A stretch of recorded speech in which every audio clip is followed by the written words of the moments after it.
কি বৃষ্টি পড়ছে দেখে কি মনে করেছো যে আমার উল্টাপাল্টা রেসিপি বন্ধ হয়ে গেছে? না না না, আসো আজকে আমরা লাল বিনি চাল দিয়ে ম্যাঙ্গো স্টিকি রাইস বানাবো। থাইল্যান্ডের বানানো আম দিয়ে থাইল্যান্ডের ম্যাঙ্গো স্টিকি রাইস। প্রথমে চালটা ধুয়ে নিলাম, এরপর সিদ্ধ করতে দিয়ে দিলাম।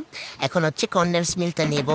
শাওয়া ফুরা অফ না কে শা, হায় হায়, সব কনডেন্স মিল্ক পড়ে গেল গা। খেয়ে দেখি, চেটে পুটে নিয়ে নিই। খাইতে খেতে মনে পড়ে গেল আমি তো দুধ নিয়ে আসি নাই। এখন কি করব, এই কনডেন্স মিল্কটা দিয়েই আমি দুধটা বানাবো। তো আমাদের নিজেদের কাছে বানানা আম নিয়েছি, অর্গ্যানিক, একদম ফ্রেশ লাল গাছে পাকা আম। ওরে শালা, আজকে একদম মজা করে খাবো রে। কি মজা! শালার আম নিলাম, কেটে নিব আগে। সুন্দর করে স্লাইস করে চিকেন করে আমার মতো চিকেন করে কেটে নেবো। কেটে এভাবে ডিজাইন করে নেব।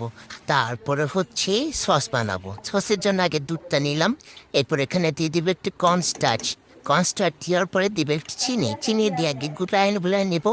এরপরে দিব কনডেন্সমেন্টটা দিয়ে গুলে নিয়ে এরপরে দেখবো সিদ্ধ হয়ে গেছে কিনা আমার চালটা। ওয়াও, কত সুন্দর! চালটা একদম সিদ্ধ হয়ে গেছে। এটার মধ্যে কনডেন্স মিল্ক দিয়ে নেড়ে চেড়ে তারপর একটু লবণ দিয়ে নেব স্বাদ অনুযায়ী। এরপরে একটা বাটিতে নেব। ডিজাইন করতে হবে তো, শেফ বলে কথা। উল্টাপাল্টা রেসিপি হয়েছে তাই কি, আমি একটু ডিজাইন করে একটু প্ল্যাটার করে নেব। এত সুন্দর একটা মাটি হারিয়ে নিলাম। এমা, এটা তো কালা লাগে।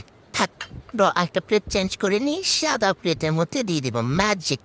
এখানে সুন্দর করে এখন সস লাগিয়ে নেব। সস দিয়ে এরপরে এটা টেস্ট করে দেখবো কেমন হচ্ছে।